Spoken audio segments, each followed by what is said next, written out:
아침 말씀. 오늘 본문 말씀은 마태복음 2장 13절에서 23절입니다.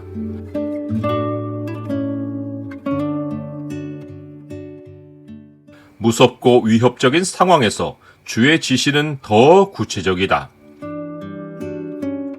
오늘 본문을 명령의 창으로 보면 하나님이 인생길을 어떻게 인도하시는지가 보입니다. 명령의 창을 보여주는 구절은 2장 13절입니다. 그들이 떠난 후에 주의 사자가 요셉에게 현몽하여 이르되 헤롯이 아기를 찾아 죽이려 하니 일어나 아기와 그의 어머니를 데리고 애굽으로 피하여 내가 네게 이르기까지 거기 있으라 하시니. 예수님의 아기 시절은 이리저리 피해 다니는 것으로 점철되었지만 모든 여정에는 하나님의 지시와 인도하심이 있었습니다. 그 모든 움직임은 성경에 기록된 것을 이루는 과정이었습니다. 예수님의 여정은 보기에는 방황하는 것 같아도 하나님의 말씀을 따라 움직인 가장 안전한 여정이었습니다. 어린 시절 예수님의 여정은 이후에 진행될 예수님의 삶을 요약하고 있습니다. 예수께서 이르시되 여우도 굴이 있고 공중의 새도 거처가 있으되 인자는 머리 둘 것이 없다 하시더라. 예수님의 터전은 이 땅이 아니었습니다. 예수님은 영원한 하나님 나라를 아시는 분이고 그 나라를 전하러 오신 분입니다. 예수님은 어린 시절부터 땅에서 나그네로 사시면서 영원한 나라를 아는 자가 어떤 삶을 살아야 하는지를 보여주셨습니다. 예수님을 쫓는 그리스도인의 삶도 정착하기 위한 삶이 아닙니다. 우리 삶은 하나님의 지시를 따라 움직이고 또한 언제나 움직일 자세가 되어 있어야 합니다. 하나님이 예수님의 여정을 지시해 주셨던 것처럼 우리와 함께 하시는 예수님은 우리의 여정을 지시해 주십니다. 우리 삶은 하나님의 인도하심으로 말미암아 안전이 보장됩니다. 때로는 하나님의 지시가 떨어졌어도 무서움이 들 때가 있습니다. 요셉은 꿈의 지시를 받고 애굽에서 이스라엘로 돌아갔지만 헤롯의 아들이 유대의 임금이 되었다는 소식을 듣고는 그리로 가기를 무서워했습니다. 이때 요셉은 무서움에도 불구하고 길 가기를 강행하기보다 하나님이 다른 지시를 내려주시기를 기다렸습니다. 그러했기에 예수님은 나사렛으로 가실 수 있었고 나사렛 사람이라고 칭하리라 하신 말씀을 이루실 수 있었습니다.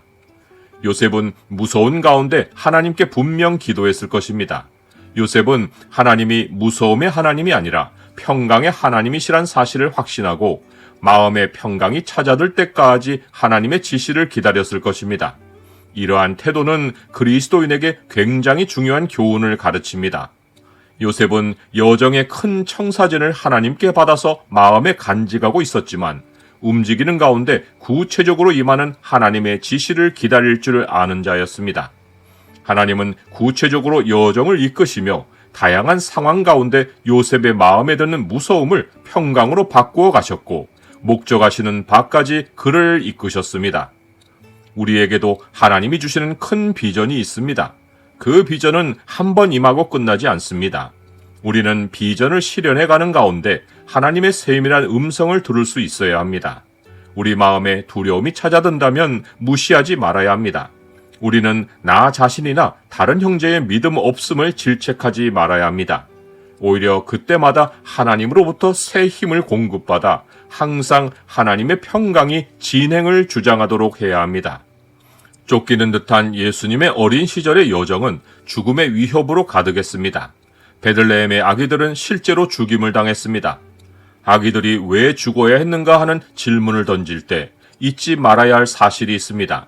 그것은 아기들만 죽은 것이 아니라 아기들을 죽였던 헤롯 왕도 죽었다는 사실입니다. 죄 아래 세상에서는 누구에게나 예외 없이 죽음이 생생한 현실로 찾아옵니다. 인간은 누구나 죽음을 맞습니다. 죽음 앞에 슬퍼하는 것 외에 사람이 할 수 있는 일은 아무것도 없습니다. 끝내 본질로 남는 것은 역사를 진행해 가시는 하나님의 섭리와 통치입니다. 한시적인 인간의 협박과 위협과 심지어 죽음까지도 하나님의 섭리보다 위에 있지 않습니다. 세상 현실이 하나님의 통치를 무산시키지 못합니다. 죽음보다 혹은 죽음의 위협을 가하는 사람들보다 더 두려워할 대상은 하나님이십니다. 몸은 죽여도 영혼은 능히 죽이지 못하는 자들을 두려워하지 말고 오직 몸과 영혼을 능히 지옥에 멸하실 수 있는 이를 두려워하라. 하지만 슬프게도 많은 사람이 한시적인 세상의 위협으로 인해 주님을 부인하고 하나님 백성이기를 포기합니다. 죽음의 위협을 가하는 자들도 죽을 수밖에 없는 자들임을 생각하면 우리가 경외할 대상은 오직 하나님 한 분이신데도 말입니다. 나는 삶이 정착하지 못하고 이동해야 할 때 어떤 생각을 합니까? 아기 예수님이 쫓기며 사셨어도 그 삶이 하나님의 말씀을 이루는 과정이었던 것을 알면 비정상적으로 보이는 상황을 이상하게 볼 일이 아닙니다. 오히려 그러한 상황 때문에 구체적인 하나님의 지시가 임할 수 있습니다.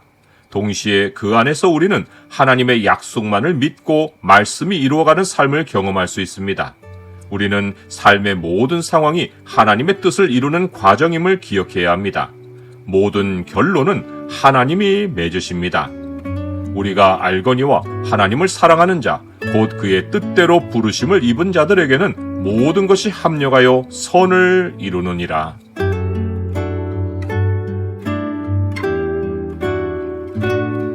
주님, 아기 예수님의 피신과 나사렛이란 멸시받는 동네에 정착하심이 하나님의 큰 섭리를 이루는 과정이었음을 기억합니다. 삶의 환경이 편안하고 좋기를 바라지만 그렇지 못하여도 제가 천국으로 이동하고 있음을 기억하게 하옵소서. 예수 그리스도의 이름으로 기도드립니다. 아멘.